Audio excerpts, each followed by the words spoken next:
All right, let's talk about one of the most unlikely success stories you'll ever hear in the business world.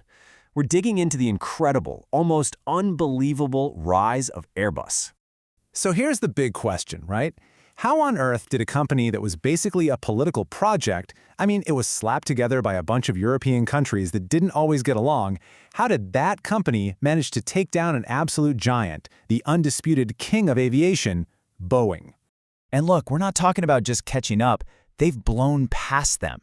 Just look at these 2024 numbers. Airbus delivered more than double what Boeing did. That's just staggering. This was never supposed to happen.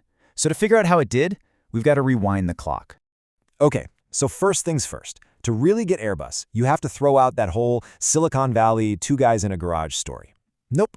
This company wasn't born from some brilliant business idea. It was basically hammered out by politicians in smoke-filled rooms. Think about the mid-1960s. If you're an airline and you wanted to buy a jet, you had one choice, really, American. You had Boeing, McDonnell Douglas, Lockheed. They were the only game in town. So for Europe, it was a pretty simple and pretty scary choice. Either team up and build something together, or just fade away, become a footnote in aviation history. So that's what they did. In 1970, Airbus was born, but it wasn't a company in the way you or I think of one. They came up with this really clever legal workaround, a French thing called a GIE. The key takeaway here is that it let all these different national companies from France, Germany, Spain, the UK pool their resources and work on one big project, but without any country feeling like they were losing control of their own industry. It was a political masterstroke, really. Cooperation by necessity. But, okay, you can have the cleverest political setup in the world, but eventually you have to actually, sell some planes. And that's where things got really dicey. This brings us to a make-or-break moment. The American breakthrough. Airbus was on the ropes, and one single deal was about to decide if they lived or died. So by 1977, things were looking grim. Their first plane, the A300, was a total flop. Nobody wanted to buy from this new, unproven European contender. So, in what was basically a Hail Mary pass, they went to Frank Borman, the same Frank Borman who commanded Apollo 8, who is now the CEO of Eastern Airlines. And they made him an offer that was just insane. And Borman, probably thinking, what have I got to lose, took the deal. And guess what? His pilots absolutely loved the planes. They were quiet, super efficient, way ahead of their time.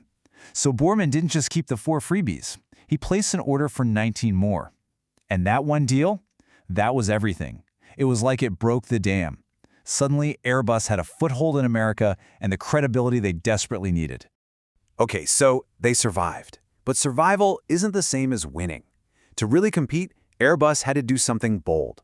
And that leads us to our next chapter, the digital gamble. This was a bet on technology that would completely change the game. We're talking about the A320. Back in the 80s, Airbus decided to do something no one had ever done in a commercial plane. Use something called fly-by-wire. Basically, instead of a bunch of physical pulleys and cables connecting the pilot's stick to the wings, it was all electronic. Digital signals, computers, the kind of stuff you'd only find in a fighter jet. For a passenger plane, this was completely out there. And here's where it gets really smart. Fly-by-wire wasn't just a cool feature. It was the foundation for a whole family of planes. Because they all used the same digital brain, a pilot who could fly an A320 could, with very little extra training, fly the smaller A319 or the bigger A321. For airlines, this was a revolution. Think of the savings on training, on maintenance. It was genius. Airbus wasn't just selling a plane anymore. They were selling an entire system. So, did this crazy digital gamble work? Oh yeah! Get this. Airbus locked in more than 400 firm orders for the A320 before the first one even flew. That had never, ever happened before. It was clear the industry was ready for what Airbus was offering. But you know how it goes. Success can make you overconfident. And that ambition almost destroyed the company.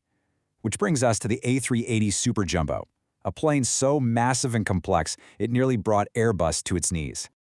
The A380 was an engineering marvel, no doubt.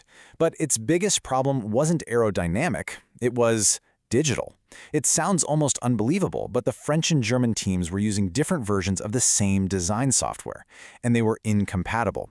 So when these huge, multi-million-dollar pieces of the plane were brought together, the wires from the German section were literally too short to plug into the French section. A colossal, unbelievably basic error. The result? Absolute chaos. A 2-year delay, over $6 billion down the drain. The stock price tanked. The CEO was out. It was a complete disaster. And the irony is that the very thing that made Airbus possible, those separate national teams, was now the thing that was tearing it apart. But sometimes you need a crisis to force real change. Out of the ashes of the A380 disaster came this massive, painful restructuring plan. It basically forced all those national teams to finally become one single integrated company. They broke down the silos. And it was that trial by fire that turned them into the efficient machine that could later build the super successful A350. They were, in a way, forged by this crisis. And that transformation brings us to today. Because having survived that near-death experience, Airbus was now stronger, leaner, and ready to play hardball.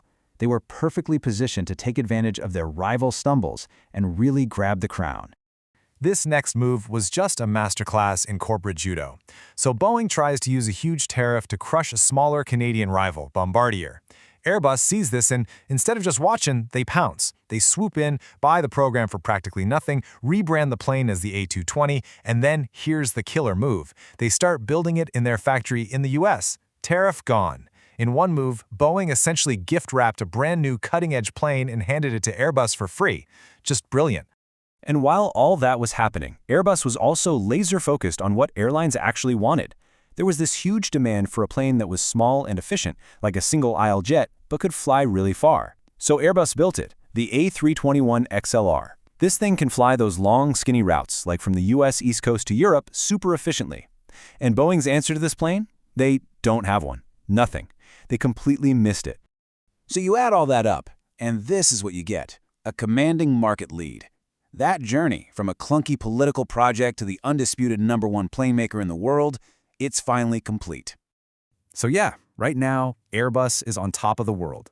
But this industry is a brutal one. The cycles are long, the bets are enormous, and today's champion can be tomorrow's cautionary tale. So the real question isn't just about how they got here, it's whether they can stay here. Or is the cycle about to turn all over again?